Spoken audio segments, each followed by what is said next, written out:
салом алейкум бародарое ки бисёр мехостанд ки бузбала шаванд самиунван омаге курси лишенҷа 3 пачка истифода мебаре ай 8 то 12 килограмма вес мекия бародаро кадмеда дар кор бошад занг зане бай ҳамаи шаҳрҳои россияра доставка мекунем доставкаш бепулай ҳамчунин бародаро марҳамат занг зане ждат мекунем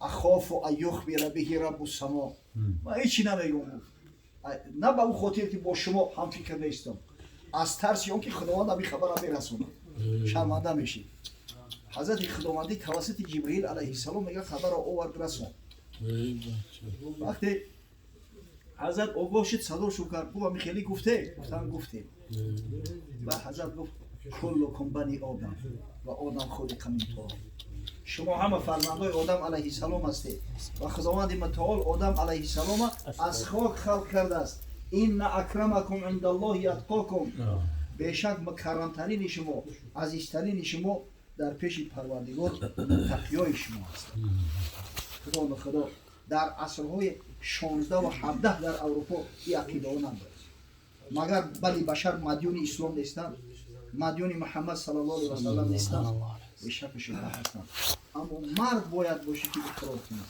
мард аст ки марда мешиносад иннамо яърифу залфазли мин анноси завӯ парвардигор маҳфила муборак будад моҳи мавлуди расулуллоҳ саллаллоҳу алайҳи васаллам ҷалои ҳоҷи баҳром арифхонадоношу меҳмонош ки имрӯз дар ин маҳфили хайр ширкат доранд моҳи муборак қарор бекард роҳи расулуллоҳ саллаллоҳу алайҳи васаллам аз соҳибхонаву аз меҳмонону маҷмӯан аз ҷамии уммати бо ору бо номусу муҳибаш шоду масрур буданд парвардигор ғайрату ҳиммат монбата ки суннати пайғамбар саллаллоҳу алайҳи васаллам ҳамеша болои сармон бошад ба суннати ҳазрат зиндагӣ кунем ба суннати ҳазрат ибодат кунем муомила ва муносиботмо тибқи суннати дастури расулуллоҳ саллаллоҳу алайҳи васаллам баргузор гарданд роббано отина фи дунё ҳасана ва фи охирати ҳасана ва қина азобаннор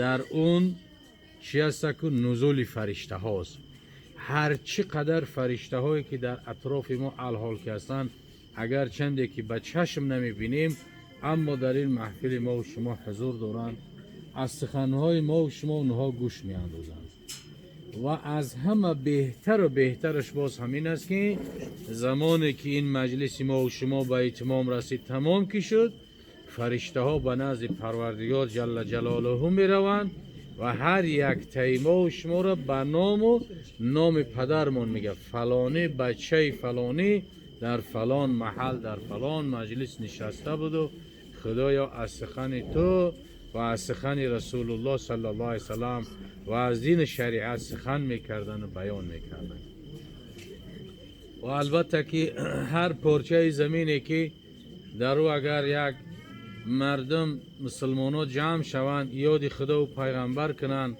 аз дину аз шариат гап зананд бузургои худо мега ҳамун порчаи замин мартабаш аз осмон болотар аст мега осмон саҷда кунад пеши замине ки дар ӯ якду кас баҳри худо якдама ки биншинанд яъне ба хотири худо агар як парчаи замин дар чанд нафар мусулмоно мешинанд суҳбат мекунанд ҳамин парчаи замин фазилату мартабаш аз осмонам болотар аст ва алҳамдулиллоҳ ки маҳфили тӯи никоҳӣ аст никоҳ ҳам ба ояи қуръонӣ собит аст ва ҳам ба ҳадиси расулуллоҳ саллаллоҳу алайҳи васаллам собит аст ҳукми никоҳ чӣ аст никоҳ гоҳо фарз мешавад ва гоҳо суннат мешавад дар ҳолате ки никоҳ фарз мешавад дар ҳолати хавфи зино ҳаст агар хавфи зино бошад дар ӯ ҳолат никоҳ кардан чи аст ҳукмаш фарз мешавад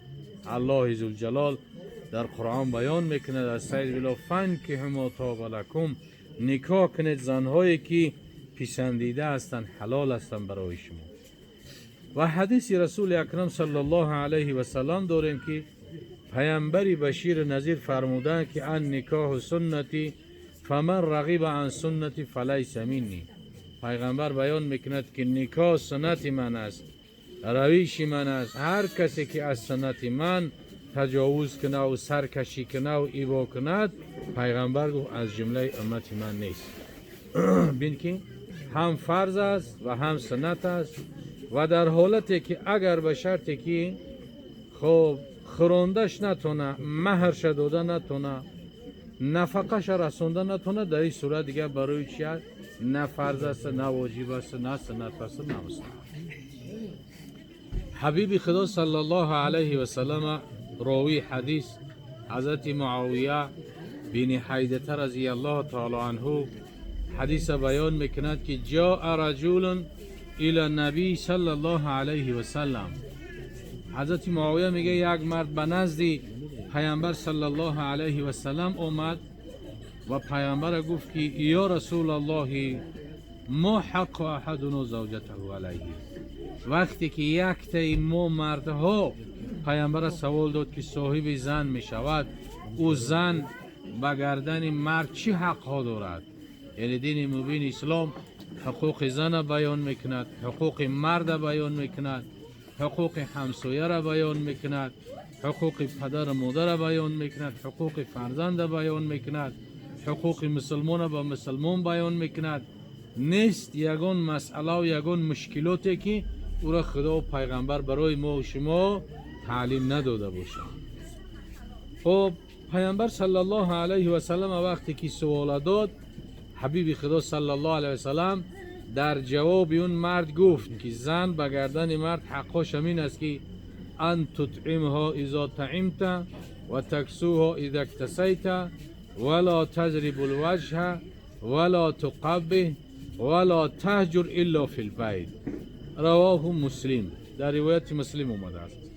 پیامبر گفت وقتی که مرد نکاح میکند و صاحب زن میشود، خرانیدن زن به گردن مرد است.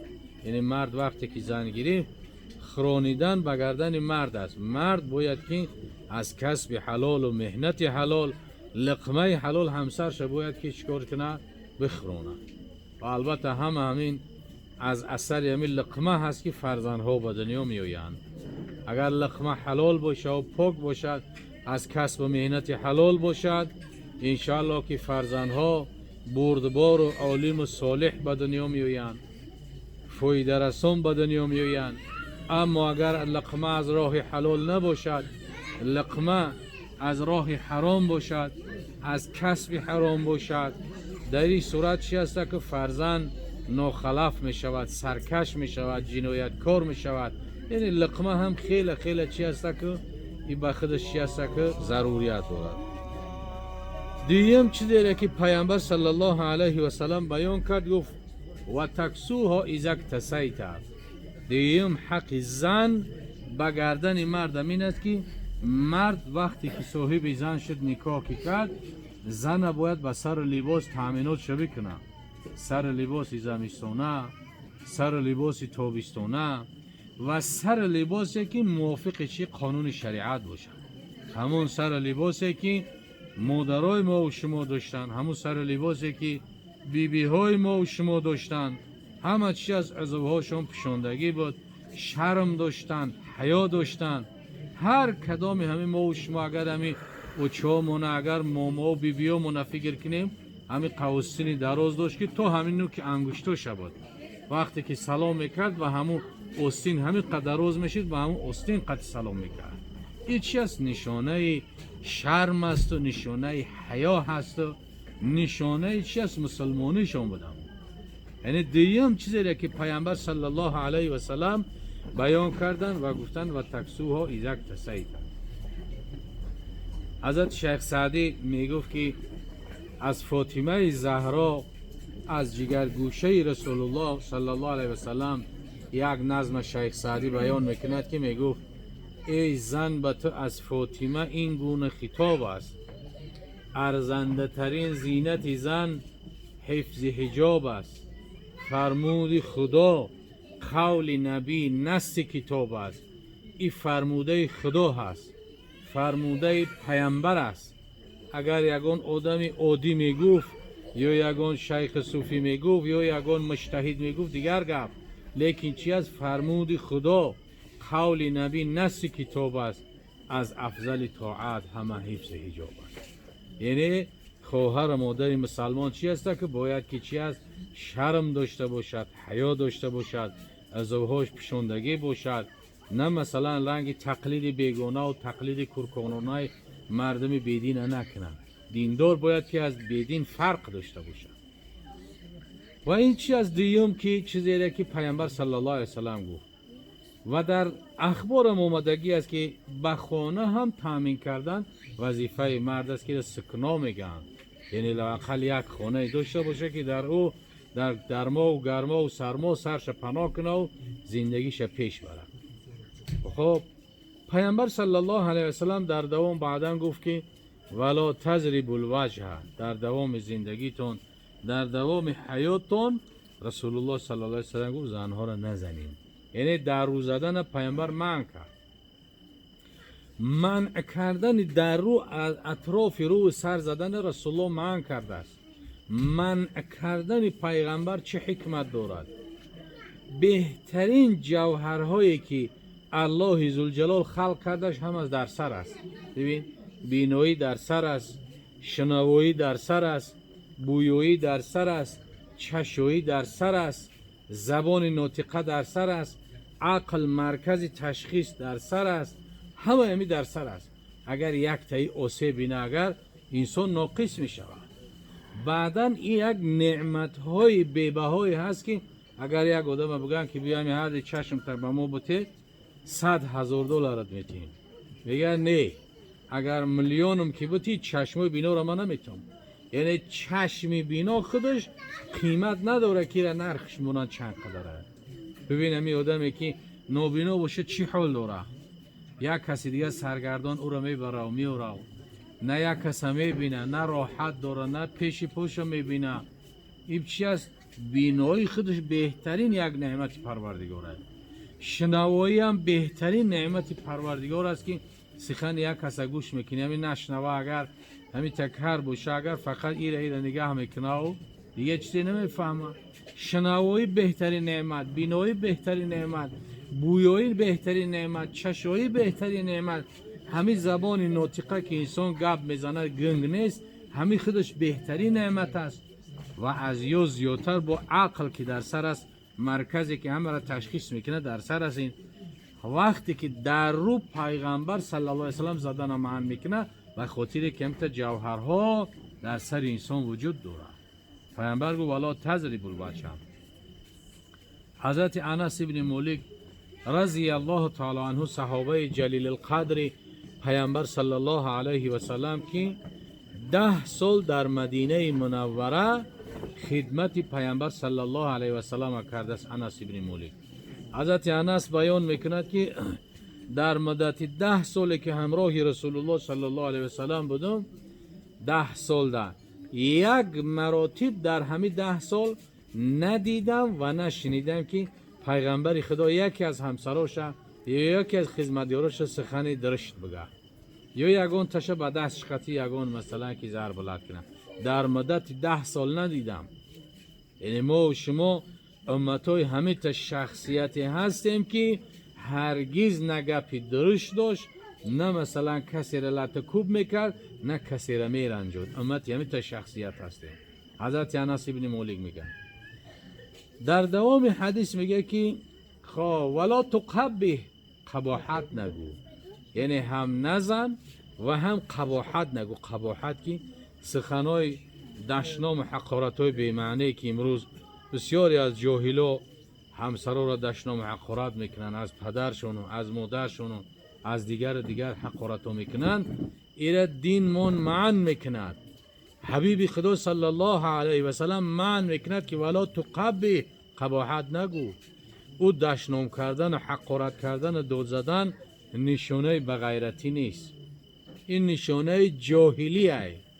نشانه بغیرتی مرد در خاندان همون است که زن دختر و بچهش همه چی هستن؟ قرآن خوان هستن، نماز خوان هستن، 5 وقت نماز هم میخوانن، تلاوت قرآن دارن، در سحری بعد از بامداد قرآن تنو کردگی قرآن میخونن. انا مرد بغیرتی را گفته میشن، نه اینکه داد بزنه و حقارت کنه. اینی پیغمبر صلی الله علیه و سلم را منع کرد ولا تضربوا الوجه ولا تقبح، قباحت داشتم آمد. انس ابن مالک رضی الله تعالی عنه نرمی پیامبر صلی الله علیه و سلم باز بیان میکند که در حالت که حضرت انس ابن مالک خیلی عمر درازی داشتند. انس ابن مالک صحابه پیامبر صلی الله علیه و سلم 103 سال عمر دید. 103 سال.